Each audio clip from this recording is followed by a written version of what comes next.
I grew up as a child in the 90s, and my days after school were filled with Nicktoons. Flash forward to 15 years or so, I am browsing the movies section at a local Walmart when I'm hit with a wall of nostalgia. Sitting on the shelf was a complete series of Hey Arnold.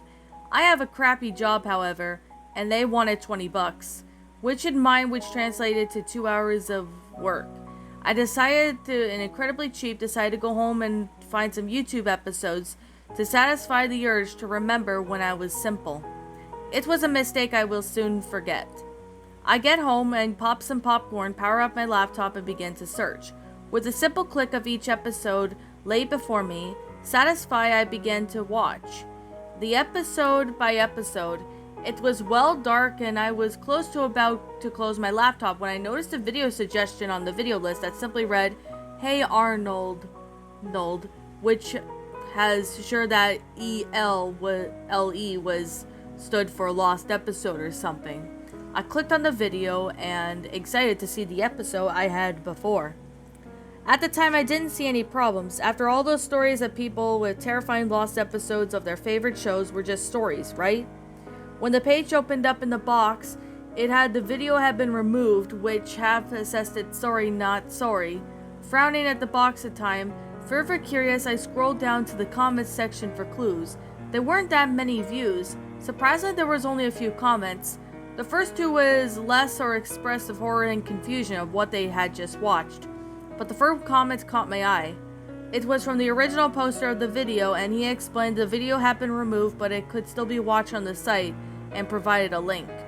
I have always had a fear of believing those to be a virus, but pounding curiosity got the better of me, so I decided to click anyway.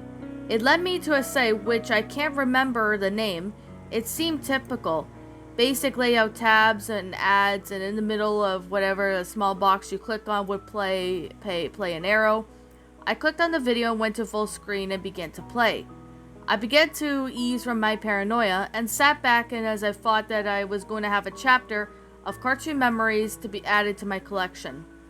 I had no idea what followed, as nothing sort of terrifying would rock me to the very core. The episode started out with a simple text that read, What you're about to watch is the creators of the hit show Hey Arnold, intended to be the original series finale. It angered and frightened Nickelodeon's executives, and the episode never aired, such as you cannot handle a disturbing and potentially vomit-inducing imagery. And then you suggest you leave. You have been warned. I was concerned about this, but pushed it at the back of my mind as the upbeat jazz tempo ran out. The theme song then began. It was introduced as The Furnace. The show itself started off with Arnold's teacher, with Chase outside teaching them about chemical reactions and using them to launch a rocket. Harold expresses that he wants to launch a rocket, but the teacher declines, saying that there's no time, and leaves to put out the supplies as the bell rings. Then it cuts to Harold, Sid, and Stinky opening up a supply cabinet, stealing some rockets and the chemicals, and then walking now to make a big blast off. At this point, I began to realize that something about this episode looks familiar.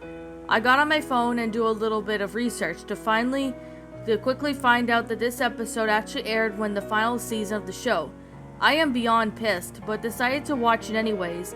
I figured my computer was already infested with whatever virus that the page carried anyhow.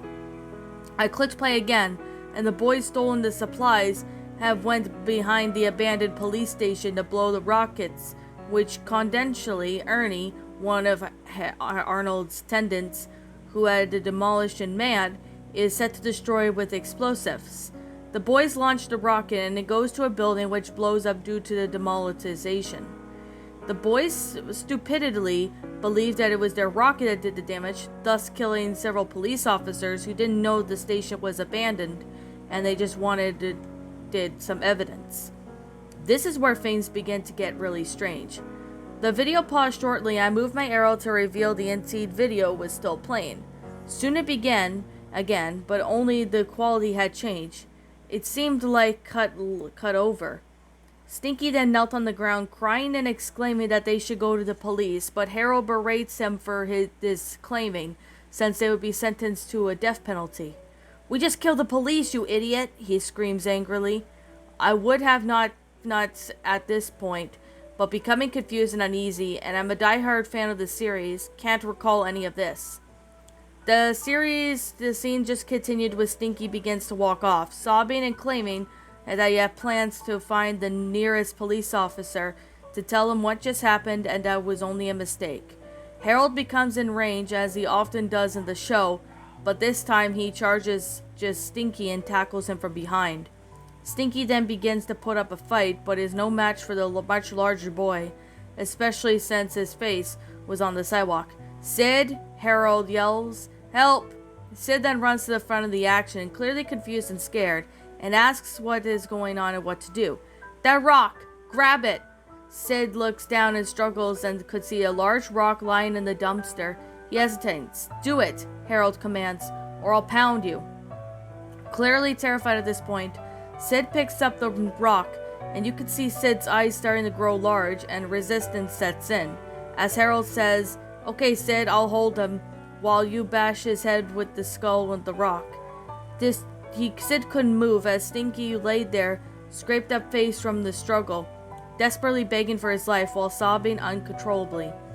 Harold begins to plead with Sid and tells him that Stinky could have got away and would never see the parents again. "You mix the chemicals and you're just as responsible as I am." Harold then screams, "Kill him!" Sid then drops to his knees and brings the rock above his head and begins to smash Stinky's brains. He closes in as tears fall through them, and he screams, "I'm sorry," over and over while continuously smashing Stinky's head with a rock, although you don't see it though.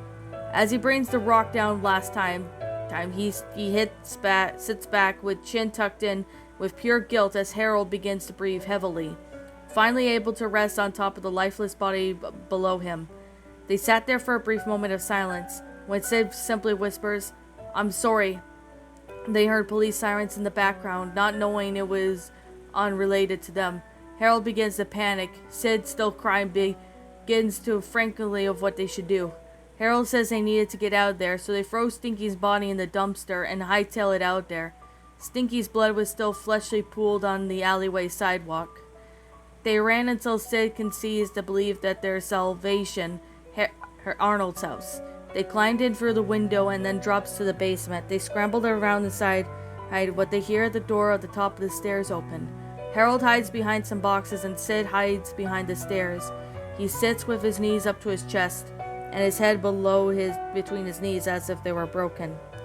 Arnold then comes out of the door exclaiming to his grandpa that he is going to do some laundry and begins descending down the stairs, not knowing that he's not alone. He reaches to the end of the stairs and hears something behind him.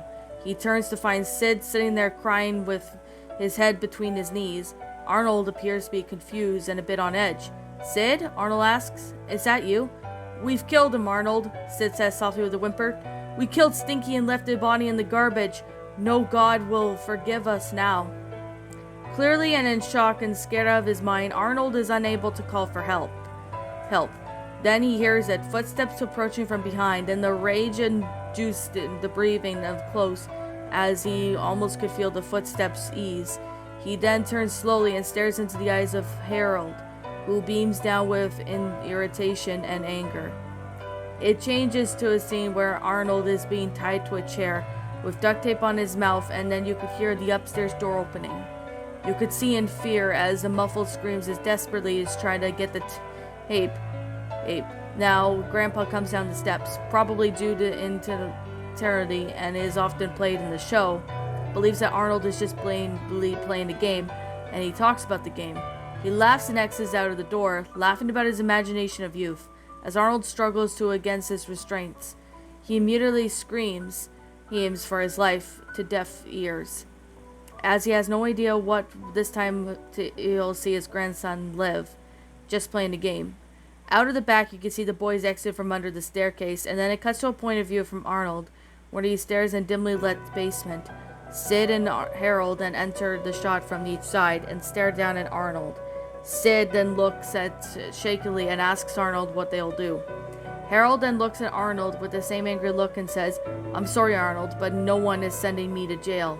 The screen then goes black. It opens of a shot down to the basement as Harold closed the door to the furnace.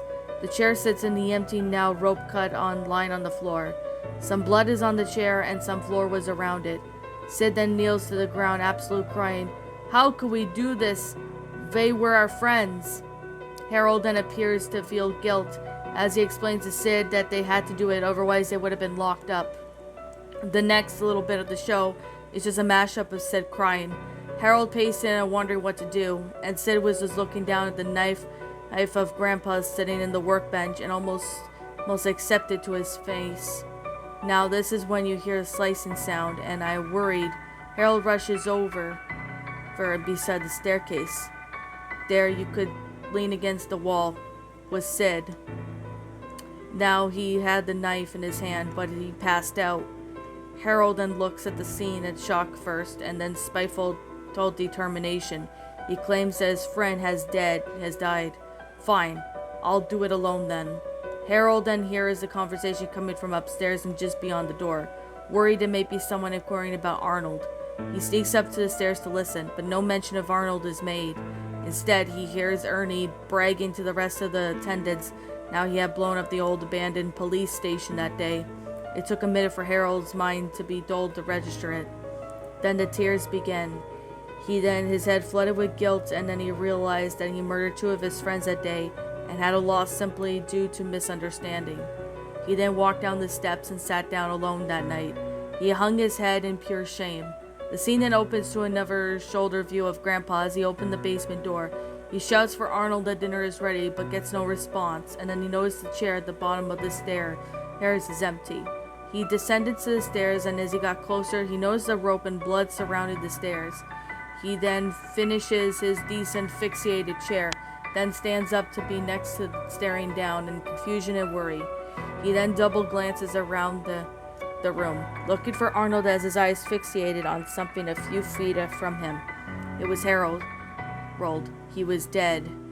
He was ever so dead. His body started to go cold. Grandpa then moves towards Harold, back in shock and express any emotion. Then he hears him and puts his hand up to touch him, and unsure if this was real. Before touches Harold, he noticed something behind the boy. It was a folded up piece of paper taped to the furnace. He then approaches the furnace slowly, too afraid to find the horrors, and retrieves the note. It simply reads, "Aren't you glad it was just a game?" Then the camera cuts inside the furnace, fading out, and it is pitch black as the doors close. You can see a part of Grandpa through the 3 rectangular holes to act as if it was a vent. The furnace latches and locks loudly, and then the door creaks open slowly. Grandpa's jaw closes and then begins to quiver, and he stares what's lay inside. The only hint given is the sleeve, of the same color as Arnold's shirt, had been pulled up, and both hand and sleeve were completely soaked in blood. You could clearly see Grandpa's eyes as he presumably looks upon his grandson, the only remains that were from his long-deceased son or grandson, as he laid in the furnace. Then the video cuts to black. I closed the window and slammed my laptop shut, and a small part of this missing my childhood died. Everything went normal after that. I was never researched that video or tried to find it again. I just don't really care to figure out if it was a lousy scene made by overweight nobody in mother's basement. After a couple of weeks, however, I decided to buy the series, determined to not to let my childhood be destroyed by that one incident. Sometimes the internet connection was so shoddy at best. I began to watch the episode after episode until I came upon the last season titled "What on the Lamb," and it was an episode. This one was knockoff. It was based on, or vice versa perhaps. I didn't know much from the episode, but as it played I began to feel disturbed. The similarities between the two were gut-wrenching.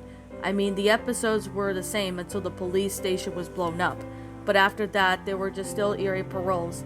Firstly, after the explosion, Stinky was the one who has been suggested to go to the authorities. Next, Arnold was being tied up in the basement and completely furnished with the workbench and the furnace, mind you, by the 3 boys. And at the moment throughout, they only expressed irrited and slight anger. Then, slightly after the show had happened, That scene. Oh my god, that damn scene. Grandpa enters the basement and talks about the game that Arnold's playing, but it's obvious to anyone that who is not crazy that Arnold was not playing a game. As he took the irritants from earlier that is gone, the expression on his face was nothing but shot of pure heart-pounding terror. He shrieks away like a 9-year-old would when knowing a death is upon him can.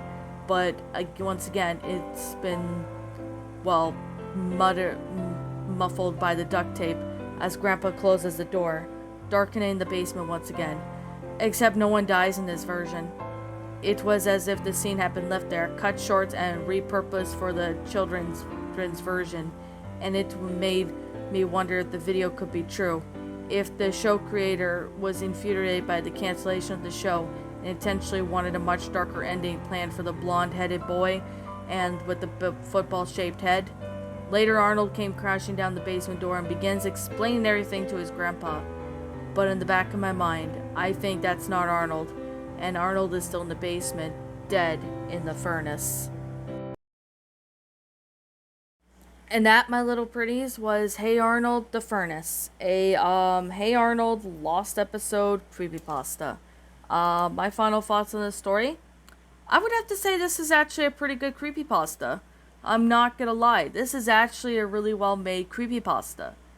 Now, I'm gonna sit here and say this, that I actually remember hearing this story from Shatterator back when he narrated it like a few times on his old channel. And I do remember seeing a few other people, such as Dave the Useless, and even Gory Parodies, narrated the story. So I decided to sit there, check out this story for my own self. Because, I wanted to check out this story to see if it was any good. And surprisingly, this story was actually quite dark, messed up, and I actually found this one to be a pretty good episode. Although I haven't watched Hey Arnold in like a really long time, so there's definitely that. I haven't really watched the show in like a really long time, people. Like, to be completely fair, I do like how the episode went out. But I do have a few things that I wasn't really that crazy on, or not really liked the part of the story, but I really do like how, that it's quite believable, in a sense. Maybe that may have been made no sense at all, I apologize. But I could definitely see, this episode being, well, it's an interesting concept, per se.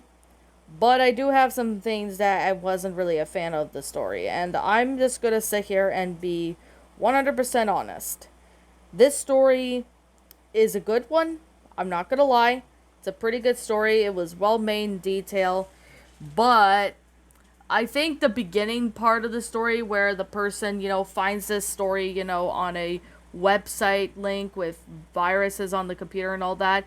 I know the beginning part of the story was cliched. That's the kind of the main issue I would have to say was focused on, because other pastas have actually sat there and done that. So that's actually one of the reasons why I really didn't care for the story a whole lot. But another reason why I wasn't really, a major fan of the story, and this is me being 100% completely honest, was that how the story went, well, the ending just wasn't really that satisfying. I really didn't really get a whole lot when it came to this story. So that actually becomes one of the reasons why I really didn't care for this story that much. Like, I mean, it's not terrible, but I would have to say that it does need, well, it does need some work.